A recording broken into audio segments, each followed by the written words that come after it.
Students, this is your lecture number 2 of unit 5। जैसे कि हमने लास्ट लेक्चर में पढ़ा था बैलेंसिंग के बारे में, उसमें हमने पढ़ा था कि बैलेंसिंग आपका अगर कोई सिंगल मास है और उसकी वजह से अनबैलेंस हो रहा है सिस्टम, आपकी कोई भी रोटेटिंग शाफ्ट है उसके ऊपर अगर कोई भी आपके सिंगल प्लेन के सेम प्लेन के अंदर कोई भी एक मास ऐसा है जिसकी वजह से आपका पूरा का पूरा system due to the centrifugal force disturb हो रहा है।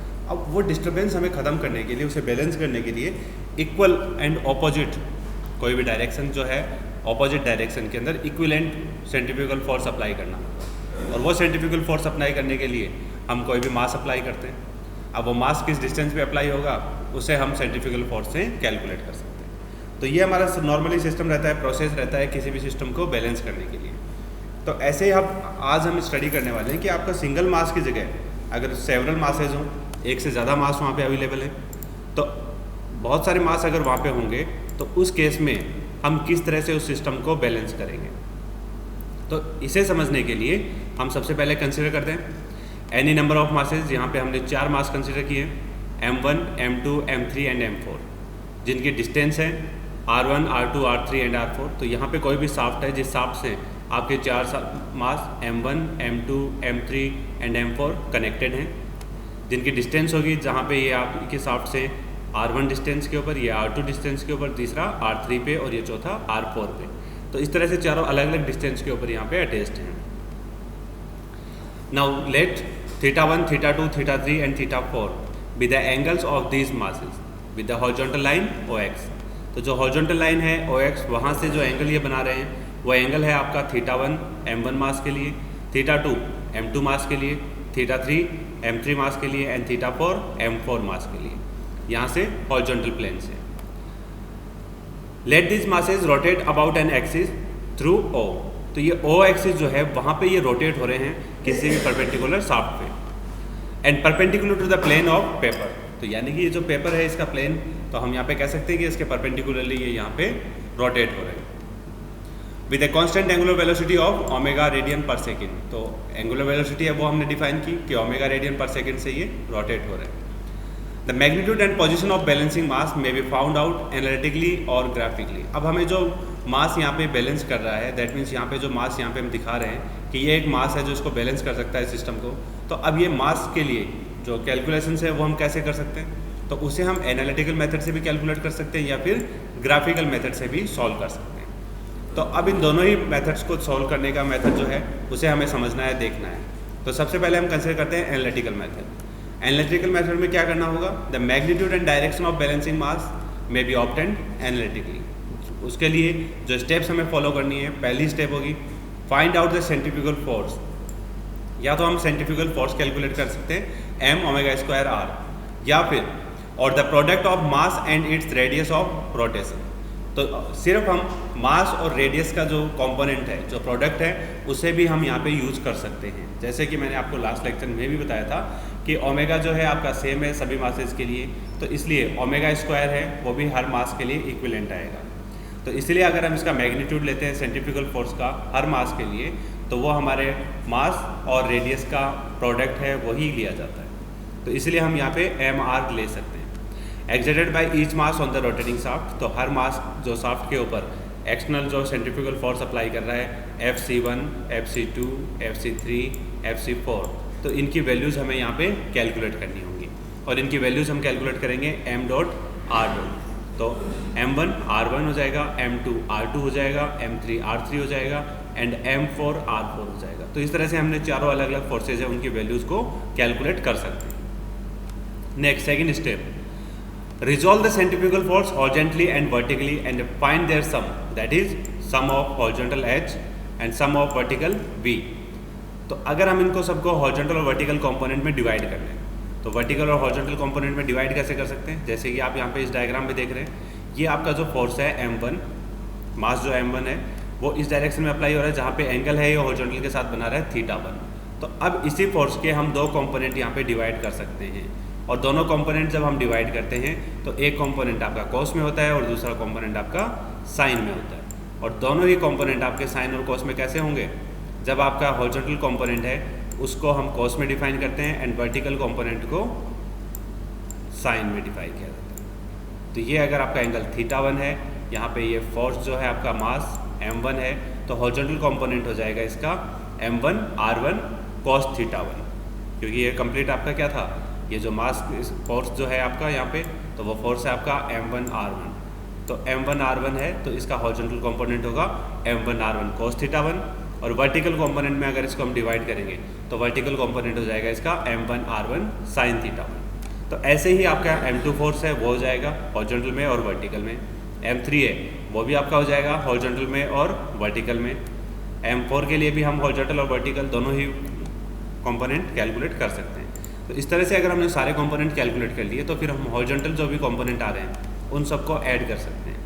तो जितने भी वो कंपोनेंट यहाँ पे आ रहे हैं हॉरिजॉन्टल डायरेक्शन में उनको सबको हमने ऐड किया तो सारे ऐड हो जाएंगे, प्लस हो जाएंगे, m1 r1 cos θ1 plus m2 r2 cos θ2, m3 r3 cos θ3, और इस तरह से हम सॉन जितने भी होंगे उनको सबको ऐड कर सकते हैं। Sum of vertical component, sum of be m1 r1 cos θ1 plus m2 r2 cos θ2 and so on. Now we have to calculate the magnitude of resultant centrifugal force. और मैग्नीट्यूड हम कैसे कैलकुलेट करते हैं, उसके लिए नॉर्मल जो reaction का formula होता है रिजल्टेंट कैलकुलेट करने का, that means R equals sum of horizontal forces का square plus sum of vertical forces का स्क्वायर एंड कंप्लीट का अंडर रूट। तो वैसे ही हम यहाँ पे FC कैलकुलेट कर लेंगे, sum of horizontal forces square plus sum of vertical forces square and overall under root value. अब हमें फोर्स का अगर मैग्नीट्यूड पता चल जाता है तो हमें उसका एंगल भी पता करना है कि किस एंगल के ऊपर इसका रिजल्टेंट फोर्स अप्लाई हो रहा है। Then we have to calculate about the theta.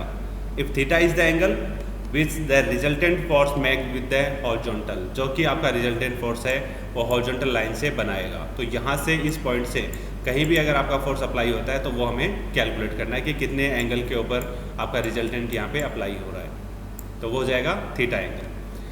तो थीटा को हम कैलकुलेट करने के लिए यूज़ करते हैं tan theta equals sum of vertical component upon sum of horizontal component, और यहाँ से हम थीटा इक्वल्स कैलकुलेट कर सकते हैं tan inverse sum of vertical upon sum of horizontal components.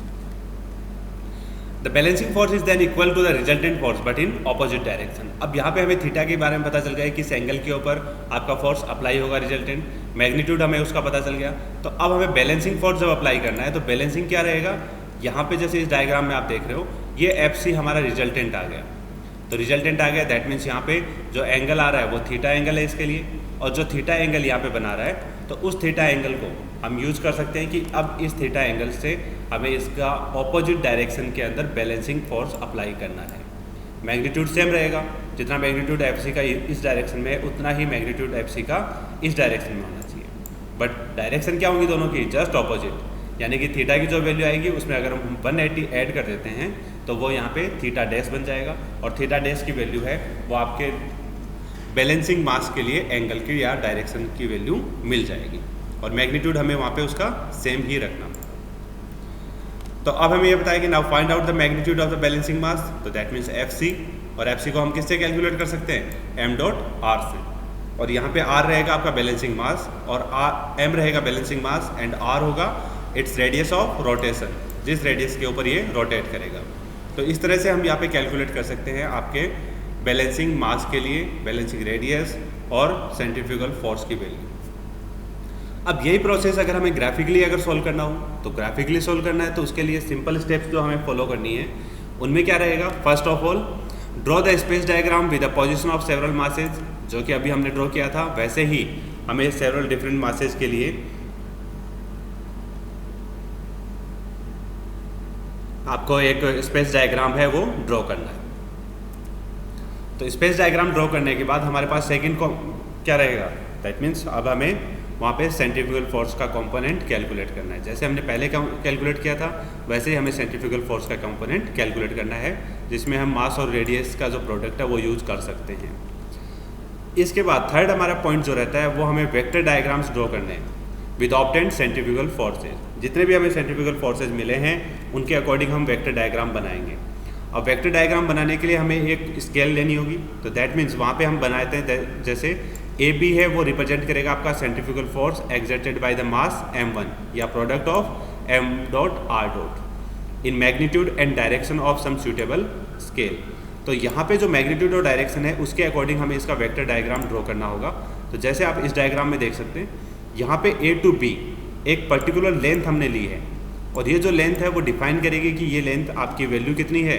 जो भी आपने स्केल लिया है उसके अकॉर्डिंग, अगर ये आपने 5 सेंटीमीटर लिया है और आपने यहाँ पे रिप्रेजेंट किया था कि 1 सेंटीमीटर है, वो 10 kg मीटर को रिप्रेजेंट करता है, तो ये हो जाएगा आपका 50 kg मीटर। तो इस तरह से आपका फोर्स है वो डिफाइन होगा। प्लस यहाँ पे आप देख सकते हैं कि हॉरिजॉन्टल से ये पर्टिकुलर कुछ एंगल के ऊपर ये लाइन ड्रॉ की गई है, तो दैट मीन्स इस डायरेक्शन के अंदर आपका ये फोर्स अप्लाई हो रहा है, उस डायरेक्शन को भी ये रिप्रेजेंट करेगा। ऐसे ही आपका फोर्स नंबर 2 जो है FC2, वो यहाँ से आप देख रहे हैं कि वर्टिकल कंपोनेंट है, तो दैट मीन्स अब ये हॉरिजॉन्टल से जो सेकंड कंपोनेंट होगा वो इस पॉइंट से बिल्कुल हम वर्टिकल ड्रॉ करेंगे और उतना ही लाइन की ड्रॉ करेंगे जितना कि इसका मैग्नीट्यूड रहेगा। उस मैग्नीट्यूड को अकॉर्डिंग टू स्केल, अगर ये यहाँ पे 40 है तो दैट मीन्स 4 सेंटीमीटर की लाइन, अगर 50 है तो 5 सेंटीमीटर की लाइन। तो इस तरह से हम अलग अलग स्केलिंग के अकॉर्डिंग हमारी लाइन ड्रॉ कर सकते हैं। फिर सेकंड हमारा पॉइंट जो आ गया, उसके बाद थर्ड, ये हमारा first force, second force, third force जो हमें ड्रॉ करना है, तो दैट मीन्स थर्ड फोर्स है वो हॉरिजॉन्टल से जितने डिग्री एंगल के ऊपर है, तो यहाँ पे ये हॉरिजॉन्टल लाइन है, इससे जितने डिग्री एंगल के ऊपर आपका फोर्स है वहाँ पे हम उतने ही डिग्री के ऊपर एक वेक्टर ड्रॉ करेंगे।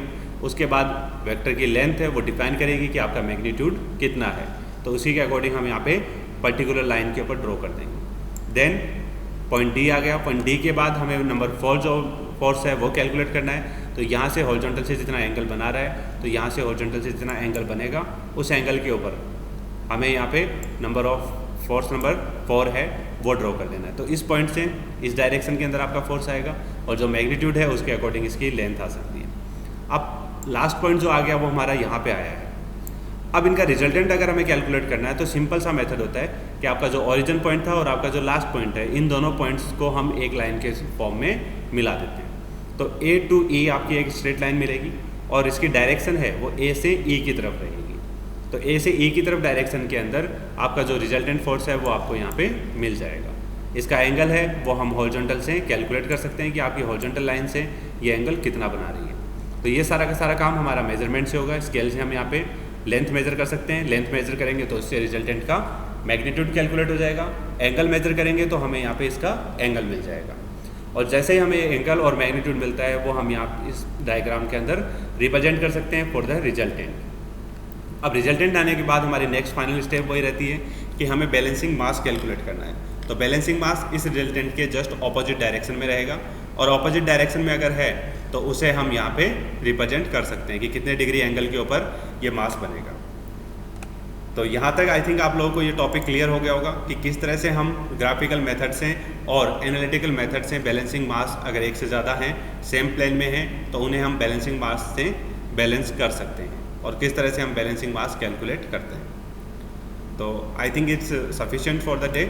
और बाकी न्यूमेरिकल प्रॉब्लम है एक जो क्लास में मैंने आप लोगों को करवाई है, तो उसे अगर आप देख लेंगे तो आपको ये प्रॉब्लम पूरी की पूरी क्लियर हो जाएगी और अच्छे से आपको ये टॉपिक समझ में आ जाएगा।